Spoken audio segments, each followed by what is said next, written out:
There is a document called the Presidential Security Directive 11, or PSD 11.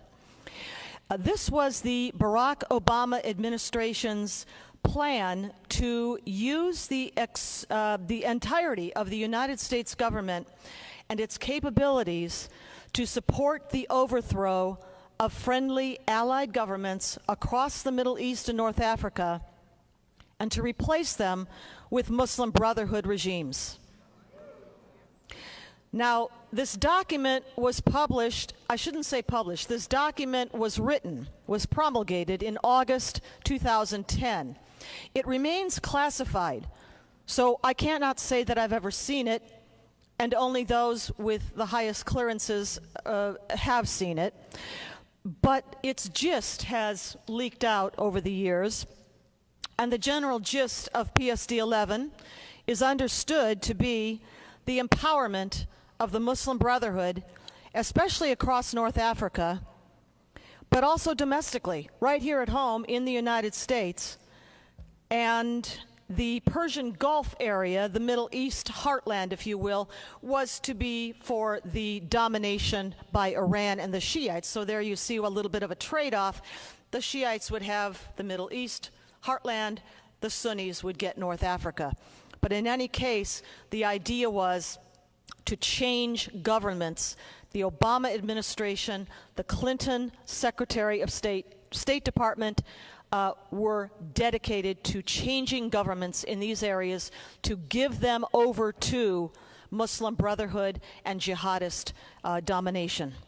Now, Secretary of State Hillary Clinton at the time planned to use the anticipated transformation of North Africa and the entire region to bolster President Barack Obama's 2012 re-election campaign for president, and also as a platform for her own plans to run for president in 2016.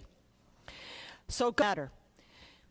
When the United States, behind the scenes backing, funding, training, and clandestine weapons flow from Qatar for the Libyan Muslim Brotherhood and its subordinate al-Qaeda militias during the 2011 uprising against Gaddafi, entirely predictably turned Libya into a chaotic, failed state in 2012, the year after,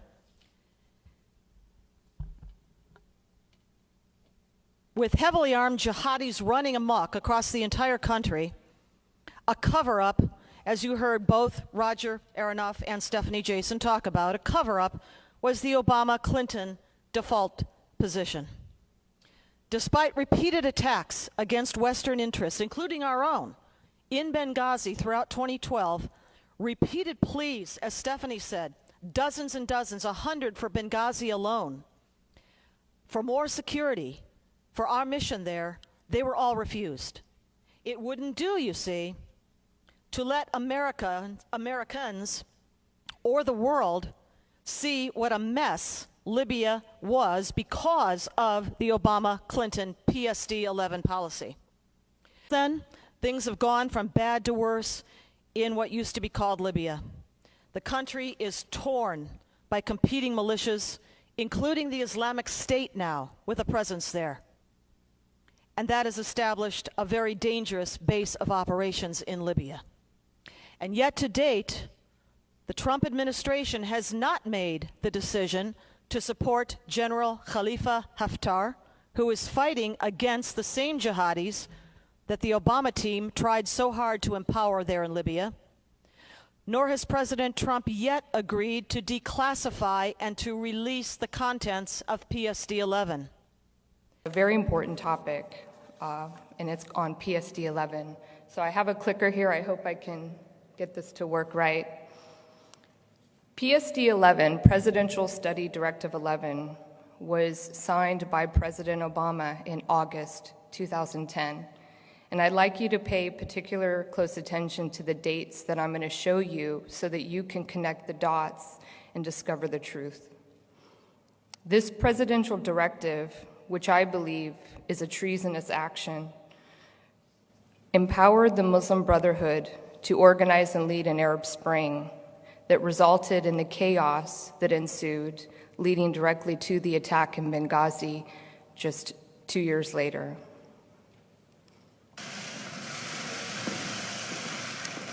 Good afternoon, everybody.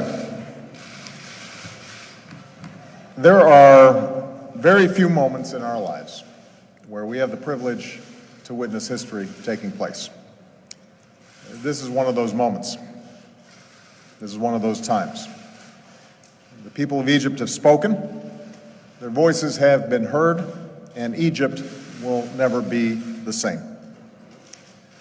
By stepping down, President Mubarak responded to the Egyptian people's hunger for change. But this is not the end of Egypt's transition. It's a beginning.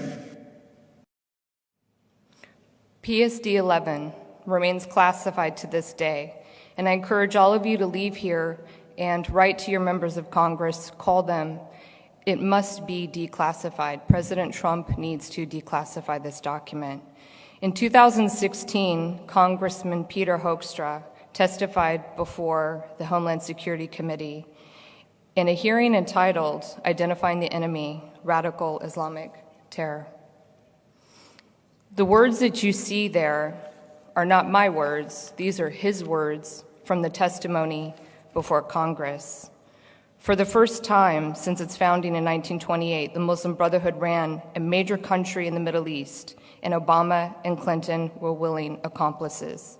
As I stated, in August 2010, Obama signed PSD 11, which gave a government-wide reassessment of prospects for political reform in the Middle East and the Muslim Brotherhood's role in that process.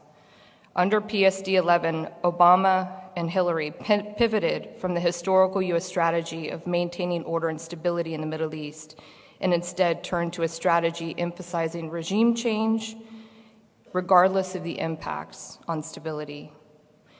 U.S. officials did not concern themselves with questions over whether new power structures would become allies or foes. They disregarded intelligence warnings.